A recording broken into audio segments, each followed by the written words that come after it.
Good morning, my dear students. There is a relation between Gibbs energy and electrochemical cell. Electrochemical cell is made of two half cells or two electrodes. One is anode, the another one is cathode. The combination of anode and cathode produces electricity. So due to the chemical reaction, the electrical energy is generated. Such type of cells are called electrochemical cells. In our daily life, we come across so many batteries. They are the examples of electrochemical cells. We have seen Daniell cell. Daniell cell is always this: zinc electrode as anode, copper electrode as cathode. I told you very clearly, the Daniell cell EMF at standard condition C is always 1.1 volt. And there is a relation between Gibbs energy and this electrochemical cell. In battery, the energy always comes. It comes out whenever we want to use it. If we connect a bulb to it, then the bulb continues to glow. That means battery gives energy. So it is a spontaneous process. In thermodynamics, the spontaneity is measured with the help of Gibbs energy. Gibbs energy is less than 0 or a negative, indicates it is a spontaneous process. Look at this. Electrochemical cell and Gibbs energy of the reaction. This is electrochemical cell and electrochemical reaction. This zinc acts as anode, copper ion, that is copper electrode, acts as cathode. And this E0 value, that is EMF of the cell at standard condition C, is 1.1 volt. The Gibbs energy and standard EMF, if it is measured standard EMF, Gibbs energy is also standard Gibbs energy.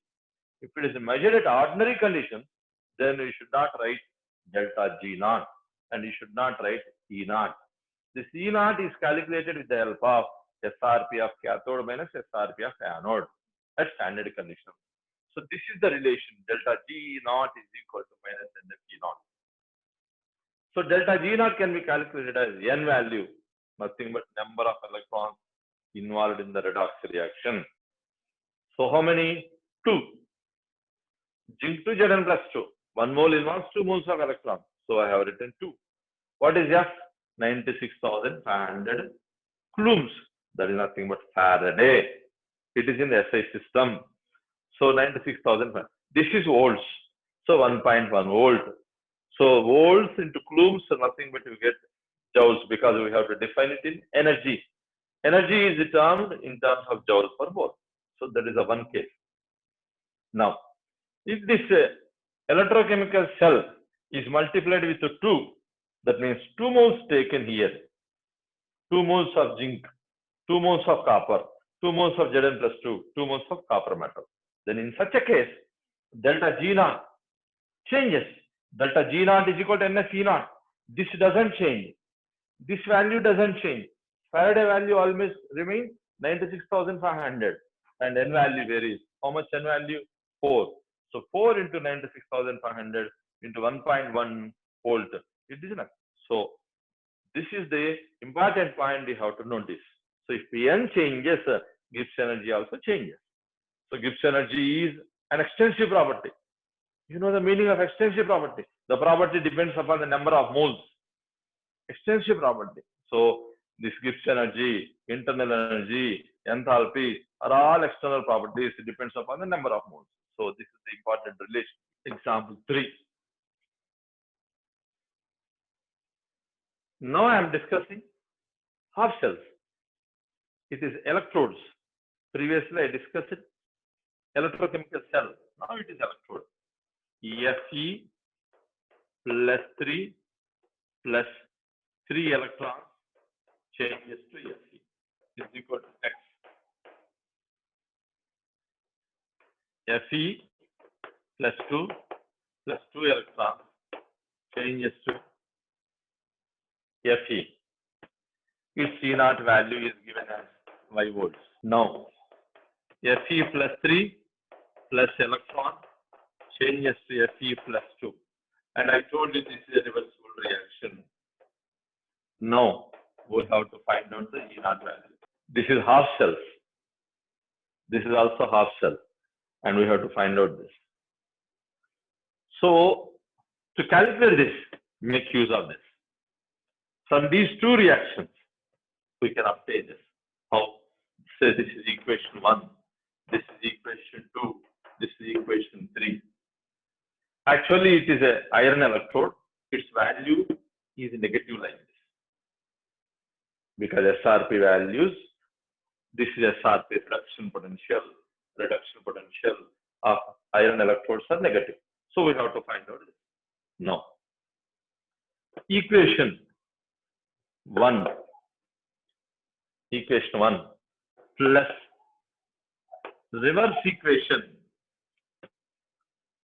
2 is equal to equation 3. To get this equation, we are using this. This is also single electrode. These two are also single electrode.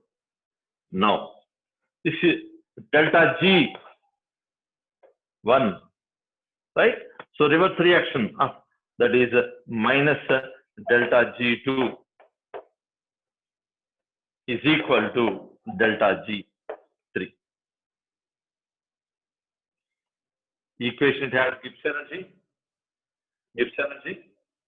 It is a Gibbs energy value, and we have to find out this. What is the delta G? Minus NF E naught. So this is a 1, 2, 3 E naught 1 plus it becomes NF E naught 2 is equal to N minus NF E naught 3.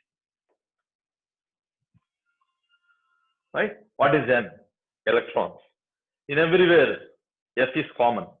So this F is common, so you can cancel this. And finally, you have to substitute this N value.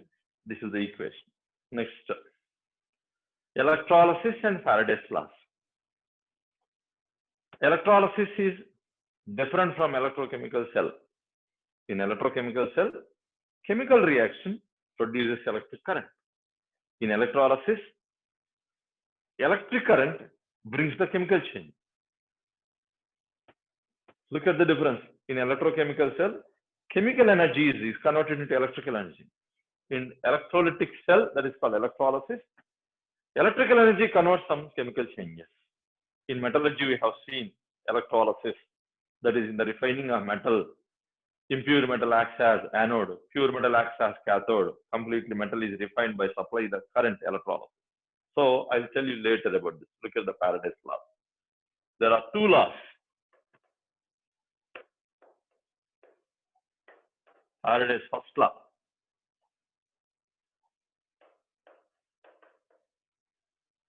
Second one, Faraday's second law.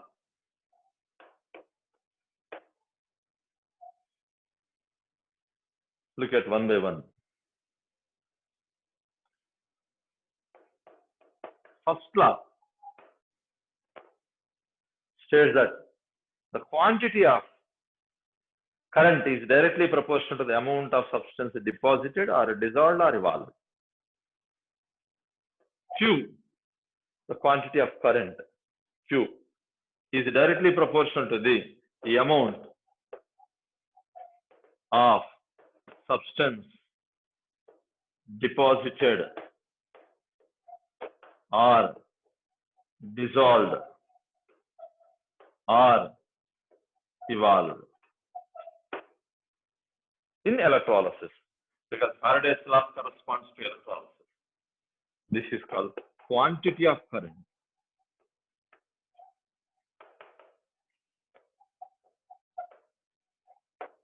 This quantity of current is expressed in coulombs, so which is equal to amperes into seconds. Amperes into seconds always gives coulombs. So always in electrochemistry, Time should be taken in seconds. Always. If I give 1 hour, convert into seconds. If I give 1 day, convert into seconds. Always the time should be in seconds. This is called amperes. It is called flow of current, not quantity. If flow of current is multiplied with seconds, you will get the quantity of current. The quantity of current should be expressed in coulombs. So quantity is directly proportional to the amount of substance. This amount of substance is expressed in grams. So this is always in terms of grams. Or evolved means in liters likewise. So this is the Faraday's first law. If you take 96,500 coulombs is equal to 1 Faraday. It is named after him. 96,500 coulombs. So this is quantity of current. So if 1 Faraday is taken, 96,500, or it is also named as 1 mole of electron into charge of electron. What is the charge of electron? 1.6 into 10 power minus 19 coulombs. This is the charge of electron in SI system. If it is multiplied with 1 mole, you will get this. That means 1 mole of electrons is sent into the electrolysis process. So if 1 mole of electrons is equal to 1 Faraday, 1 Faraday is equal to 96,500 coulombs. So likewise, you have to convert these factors. This is the Faraday's first law. Quantity of substance deposited or dissolved or evolved when 1 Faraday is applied called equivalent weight. This is a fixed point. Now look at this. For example,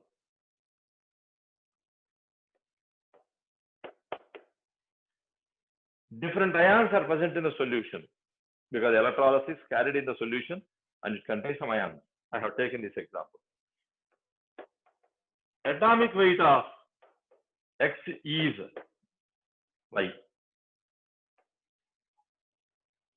Atomic weight of X is Y. And what is the charge? Listen, if N Faradays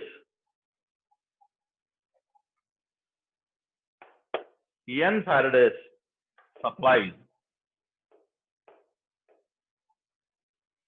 the deposited or evolved or dissolved is equal to Y grams. This is a simple concept of entire Faraday's law. If you are able to understand this, you will do the problems on your own. So first you have to examine this ion. What type of ion is present in the electrolysis? You have to be able to understand this ion, whatever the solution may be. For example, if HCl is there, H plus ion is there. If H2SO4 is there, H plus ion is there. If HNO3 is there, H plus ion is there. There is no need to discuss about the solution. We have to understand what type of ion present in the solution. So here I have given atomic weight of X is Y grams. Atomic weight of X is Y grams of 1 mole. If atomic weight of X of 1 mole is Y grams. So for example, if I take sodium metal, what is atomic weight of 1 mole? 23 grams. If I take magnesium metal, atomic weight of magnesium, how much? 24 grams. Atomic weight of calcium, 40 grams of 1 mole. So here I am taking the example. Therefore, equivalent weight is equal to Y grams by N. This is deposited, that is divided by N. So N Faradays deposit this. 1 Faraday, Y by N. Therefore, this is the equivalent. Now we can write the table based on. Now look at this. H plus ion or H minus ion present in the solution. Then what is the charge here? +1 or -1. Weight deposited in grams per Faraday. This is 1 Faraday. So how much grams is deposited? 1 gram of hydrogen. How much volume it has at acidic condition? 11.2 liters. Now, 1 mole deposition requires, this is half mole. This is half mole, 1 gram. Therefore, 1 mole deposition requires 2 Faradays. And now, atomic weight of ion, 1 gram. Example 2. Cl minus. What is the charge? 1 Faraday. Here weight deposited in grams per Faraday. 1 Faraday requires its atomic weight, therefore 35.5 grams. What is the volume of 35.5 grams of chlorine at SCP? 11.2 liters. How much Faraday required per mole? 1 mole deposition requires current. How much Faraday? 1 mole means 71 grams. So here it is 35.5. Therefore it requires 2 Faraday. What is the atomic weight of iron? 35.5 grams. Next, the third one. O minus 2. Oxygen is liberated at electrode as O minus 2. So how much Faraday? 2 Faraday needs 16 grams because atomic weight. But here weight deposited in grams per Faraday. Therefore 1 Faraday, how much? 8 grams. 32 grams of oxygen is 22.4 liters because oxygen will be liberated as O2. Therefore 32 grams. Therefore here it is 5.6 liters. And this 1 mole deposition requires 1 mole means how many? 32 grams requires how many Faradays? 4 Faradays. What is atomic weight of oxygen here? 16 grams. Atomic weight of iron, O minus 2, 16 grams. Now look at one more example. Sodium ion. What is the charge? 1 Faraday. 1 Faraday deposits its atomic weight. Therefore, how many grams? 23 grams. It is a solid, so it is not a volume. If it is hydrogen may be liberated as gas, H2, chlorine may be liberated as Cl2, oxygen may be liberated as O2, but sodium is not liberating like that. Next, 1 Faraday, 1 mole of sodium requires how many Faradays? 1 Faraday because 23. And atomic weight of sodium, 23 grams. That is 1 mole, atomic weight of 1 mole. Next, fifth one, magnesium plus 2. That is a charge. That is 12 grams. So for 2 Faraday it is 24. For 1 Faraday it is 12 grams. This is nothing but equivalent weight. Next, for 1 mole of deposition of magnesium, how many Faradays? 2 Faradays required. Atomic weight of magnesium, 24. Look at one more. Al plus 3. For 3 Faradays, 27 grams. For 1 Faraday, it is 9 grams. Next, for 1 mole of deposition, how many Faradays required? 3 Faradays. So very simple. And weight 27. Now look at 7th example. Cu plus 1. Cu plus 1. Therefore, it is plus 1. So 1 Faraday, it is 63.5. So to deposit, it is also needing only, it needs only 1 Faraday. Here atomic weight 63.5. Next, 8th one, Cu plus 2. 2 Faradays requires 63.5 because atomic weight of copper does not change, 63.5. Therefore, here for 1 Faraday, 63.5 by 2. Here for 63.5, it requires 2 Faradays. Here it is atomic weight, it remains same. 65. Now, look at the zinc. For 1 Faraday, it is 64 by 2. Because 2 Faradays deposit 64. For 1 Faraday, 64 by 2. For 1 mole, it needs 2 Faraday. Here it is atomic weight 64. 10th example. Fe plus 2. For 1 Faraday. For 1 Faraday, it is 56. So 56 by 2.